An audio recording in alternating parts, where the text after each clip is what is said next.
કવિ સંમેલન માટે અત્રે ઉપસ્થિત થયા છીએ. સૌને હું નમસ્કાર કરું છું. ઉમિયા માતાજીના આ પવિત્ર પરિસરમાં આપણે સૌ આજે કાવ્યને માણવાના છીએ. એ પૂર્વે થોડીક ભૂમિકા રૂપ આ પ્રથમ બેઠક અહીંયા ચાલવાની છે. સૌ પ્રથમ સ્ટેજ પર બિરાજમાન મહેમાનોને હું વિનંતી કરીશ કે દીપ પ્રાગટ્ય કરી અને આ કાર્યક્રમને ખુલ્લો મૂકશે. સર્વ મહેમાનોને વિનંતી કે એ દીપ પ્રાગટ્ય માટે આવે.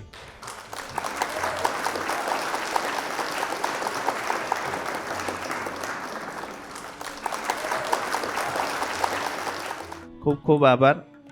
દીપ પ્રાગટ્ય બાદ હિંમતનગર સાહિત્ય સભાના સક્રિય કવિયત્રી વાસવદત્તા નાયકને વિનંતી કરીશ કે પ્રાર્થનાનું ગાન અત્રેથી કરશે.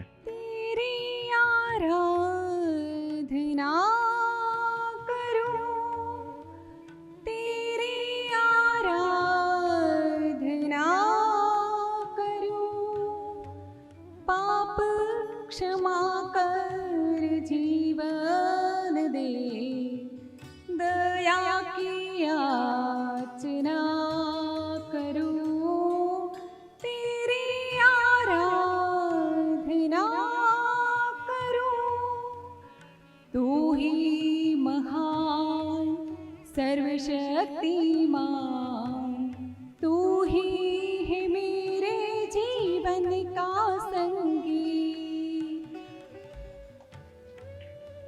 ખૂબ ખૂબ આભાર. આપ સૌ જાણો જ છો કે જીટીપીએલ એ કવિઓ માટે એક પ્લેટફોર્મ પૂરું પાડે છે, ખાસ કરીને નવા કવિ માટે. મેં અનેકવાર એવા નવા કવિને સાંભળ્યા છે આ ચેનલના માધ્યમે કે જેને કોઈ ઓળખતું ના હોય તો એવી વિશેષ ઓળખ આપનાર એવા શૈલેષભાઈ અહીંયા ઉપસ્થિત છે. ખાસ એમનું આપણે શાબ્દિક સ્વાગત કરીએ છીએ. એ પહેલાં આપણી વચ્ચે જીટીપીએલના હેડ જયેન્દ્રભાઈ ઉપસ્થિત રહેવાના હતા, પણ કેટલાક કારણોસર એ પહોંચી નથી શક્યા. એટલે અત્રે એમને યાદ કરી અને એમના સ્થાને આપણે અધ્યક્ષ તરીકે શૈલેષભાઈને ઉપસ્થિત છે એટલે એમને અધ્યક્ષસ્થાન શોભાવવા માટે કહીશું. અને સૌ પ્રથમ એમને પુષ્પછડી વડે સન્માન માટે હું હિંમતનગર સાહિત્ય સભાના પ્રમુખ પ્રોફેસર પ્રાગજીભાઈ ભાંભીને વિનંતી કરીશ કે તેમને ફૂલછડી આપી અને એમને સન્માનશે. એમને એક પ્રમાણપત્ર પણ સન્માનપત્ર કહો કે પ્રમાણપત્ર એવું હિંમતનગર સાહિત્ય સભા અને અભિવ્યક્તિ વર્તુળ તલોદ તરફથી એ તૈયાર કરેલ છે, તો એ પણ એમને અર્પણ કરશે.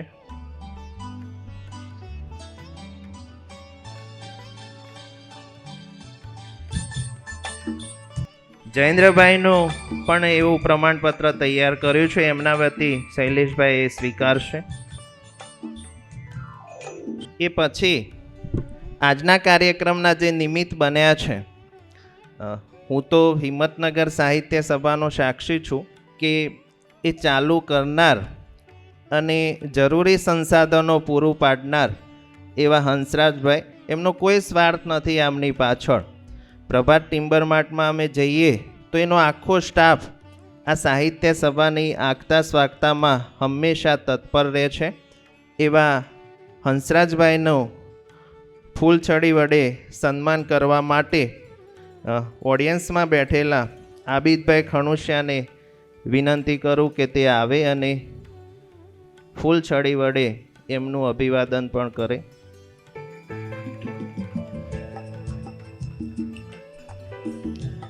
ખૂબ ખૂબ આભાર.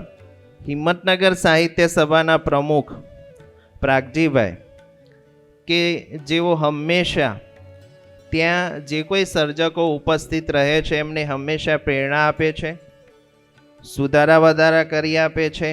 આ લખાય, આ ન લખાય, આમ લખાય, એ હંમેશા એમનો સમય આપીને એમને બહુ મોટી ઉંમરે લખવાનું ચાલુ કર્યું. ઘણીવાર ચર્ચા થતી હોય ત્યારે કહેતા હોય કે મેં થોડુંક વહેલા લખવાનું ચાલુ કર્યું હોત તો સારું. એટલે હું કહું સાહેબ, લખવાની કોઈ ઉંમર નથી હોતી, એ અંદરથી જ્યારે ઈચ્છા જાગે ત્યારે લખાતું હોય છે. એવા પ્રાગજીભાઈ સાહેબના સન્માન માટે હું રહેમાનભાઈને વિનંતી કરું કે તે આવે અને એમની ફૂલછડી વડે સન્માન કરે.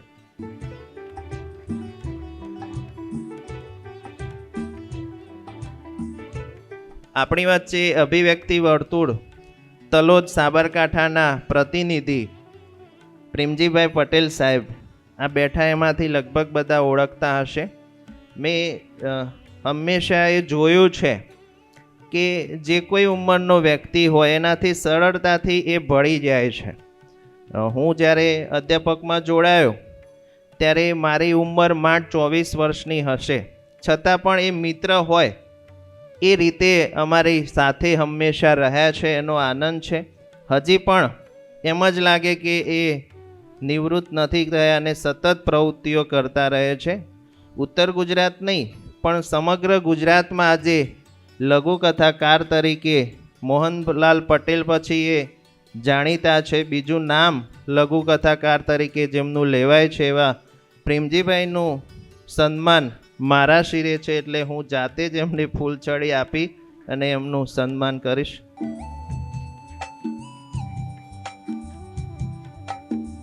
અત્રે ઉપસ્થિત હિંમતનગર સાહિત્ય સભાના પ્રમુખ પ્રાગજીભાઈને વિનંતી કરું કે આજના પ્રસંગ અનુસાર આપણી વચ્ચે થોડીક વાત મૂકશે. પ્રાગજીભાઈ અત્યારે જે એનાઉન્સ કરી રહ્યા છે જીભાઈ પટેલજી, ઉદ્ઘોષક શ્રી પ્રોફેસર ડૉક્ટર સતીશભાઈ, મહાનુભાવ ભાવકો અને રસિક રસિકાઓ, બહેનો અને ભાઈઓ, આપ સૌનું આ રમણીય કાર્યક્રમમાં હું તહે દિલથી સ્વાગત કરું છું, ખુશી વ્યક્ત કરું છું. અને આ તકે થોડીક વાત, એક વાત હિંમતનગર સાહિત્ય સભા વિશે કરવાની રજા લઈશ. હિંમતનગર સાહિત્ય સભા સ્થપાઈ અને ચાલી રહી છે એનું કારણ હંસરાજભાઈ છે. એમણે જગા પૂરી પાડી, એમણે સાધનો પૂરા પાડ્યા અને એમણે પોતાનો સ્ટાફ પણ સેવામાં મૂક્યો. એ રીતે આ સંસ્થા શરૂ થઈ અને અત્યાર સુધી ચાલતી રહી છે. એટલે એ બધું શ્રેય, એનું જે જશ હંસરાજભાઈને ઘટે છે. બીજા ક્રમે બહુ જ દોડાદોડી કરનાર અને આ કાર્યક્રમને જીવંત રાખવા માટે બરાબર યોગદાન આપનાર એક ભાઈ અરવિંદભાઈ ટાંક, એ પણ ઉભરતા કવિ લેખક છે. એમને પણ એ યશ આપવો જોઈએ. બીજા ક્રમે આજે આવી નથી શક્યા, એ સંજોગો એવા નિર્માયા એટલે નથી આવી શક્યા, પણ એમનું મન તો 100% અહીંયા જ હશે. ત્રીજા ક્રમે અને વિશેષ કરીને વધારે પ્રમાણમાં યશ આપવો જોઈએ તો સર્જકોને. સર્જકો દર મહિને 18, 20 અને તેથી પણ વધારે સંખ્યામાં આવી અને પોતાની રચનાઓ રજૂ કરે છે. અને એટલે આ સાહિત્ય સભા ચાલે છે. હજી તો એ ઘોડિયામાં જ કહેવાય. આવતીકાલે અને 8 મહિના પૂરા થશે. 8 જ મહિનાની ઉંમર. એ 8 મહિનાના બાળકને હિંચોળીને મોટું કરવામાં રસ દાખવનાર અભિવ્યક્તિ વર્તુળ તલોદના પ્રેમજીભાઈ અને એમના સાથીઓએ જે કામ કર્યું છે, જે પ્રેરણા આપી છે, જે પ્રોત્સાહન પૂરું પાડ્યું છે, એનો પણ અહીંયા ઉલ્લેખ કરવો જોઈએ. અને અમે એમનો આભાર વ્યક્ત કરીએ છીએ આ બાબતમાં. બીજી બાબત, આ સભાનો ઉદ્દેશ, હેતુ. તો આ સભાનો હેતુ એક જ ખાસ કરીને તો એક જ છે કે જે સાધારણ પરિવારના લોકો જેમણે ઉચ્ચ શિક્ષણ માટે કોલેજના પગથિયા નથી જોયા, એ લોકો એવા જો જ એમનામાં પ્રતિભાની ચિનગારી હોય તો એને ઉછેરવાનું કામ આ સાહિત્ય સભા કરે છે અને કરશે. બીજા કોઈની ઉપેક્ષા કરવાની તો જરૂર નથી, પણ બધી કલમોને ઉછેરવી અને એમને આગળ લઈ જવી. અમારી દરેક મિટિંગ એક રીતે કહીએ તો શિબિર છે, સર્જક શિબિર કહેવાય એવી શિબિર છે. એટલે દરેક વખતે અમે રામચંદ્રભાઈને સમારંભના પ્રમુખ સ્થાને રાખી અને આ કાર્યક્રમ અમે કરતા હોઈએ છીએ. એટલે આટલું એના વિશે ફરીથી આપ સૌનું સ્વાગત અને આપ સૌનો આભાર.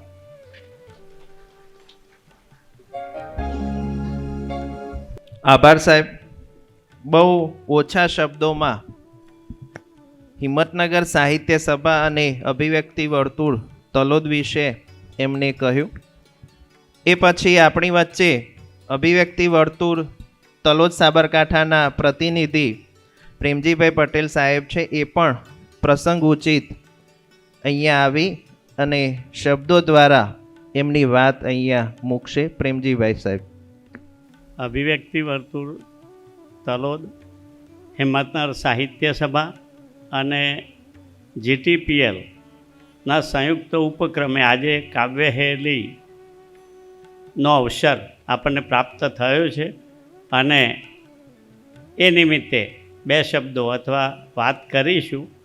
સ્ટેજ પર બિરાજમાન અતિથિ વિશેષ જે ખાસ તો સાહિત્ય સભાના મુખ્ય સૂત્રધાર છે હંસરાજભાઈ, બીજા અતિથિ વિશેષ જેવા જ સાહિત્ય સભાની કરોડરજ્જુ જેને કહીએ એવા પ્રાગજીભાઈ, અને જે GTPL જોડે આપણે સંયોજન કરી શકીએ આખા કાર્યક્રમનું, એ કાર્યક્રમના અને ત્યાં પણ પ્રોગ્રામ ડિરેક્ટર છે GTPLમાં માનનીય શૈલેષભાઈ. શૈલેષભાઈ શબ્દ થોડો ભારે લાગશે એમને, પણ શૈલેષ પંડ્યા, કવિ ભીનાશ, એમના સંપર્કને કારણે આપણે આ બધું ગોઠવી શક્યા.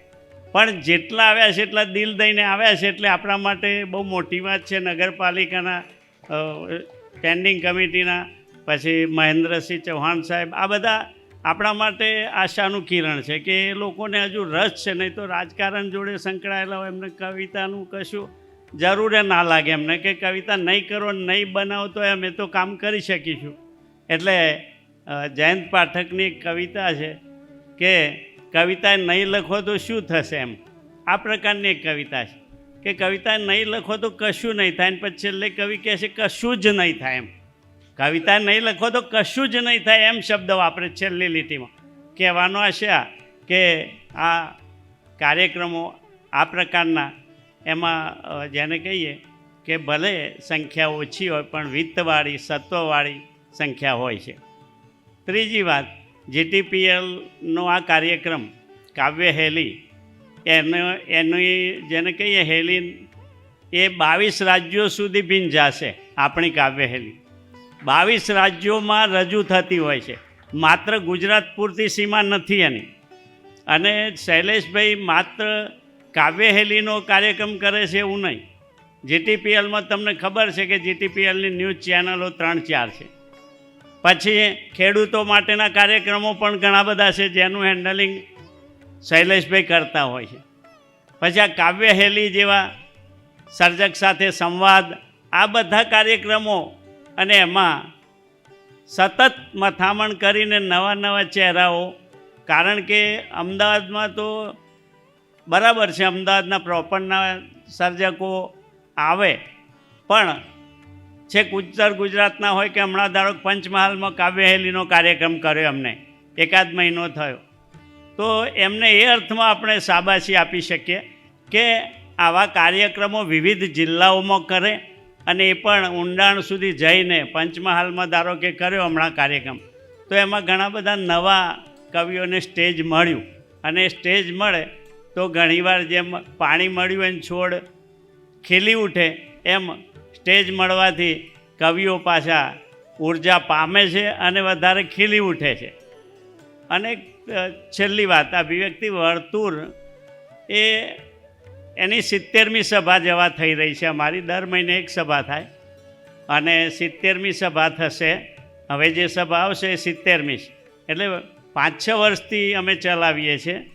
એ શરૂ કરી ત્યારે 2018માં મારા ઘેર હું રિટાયર થયો પછી મને એવો વિચાર આવ્યો કે હવે કવિતાને એ બધાની પ્રવૃત્તિ એકલા કર્યા કરવાની એ તો બહુ મજા નહીં આવે ને હું કંઈ કવિ નથી, પણ માત્ર વાંચવા માટે સાંભળવા એ મારે જવું જોઈએ ને.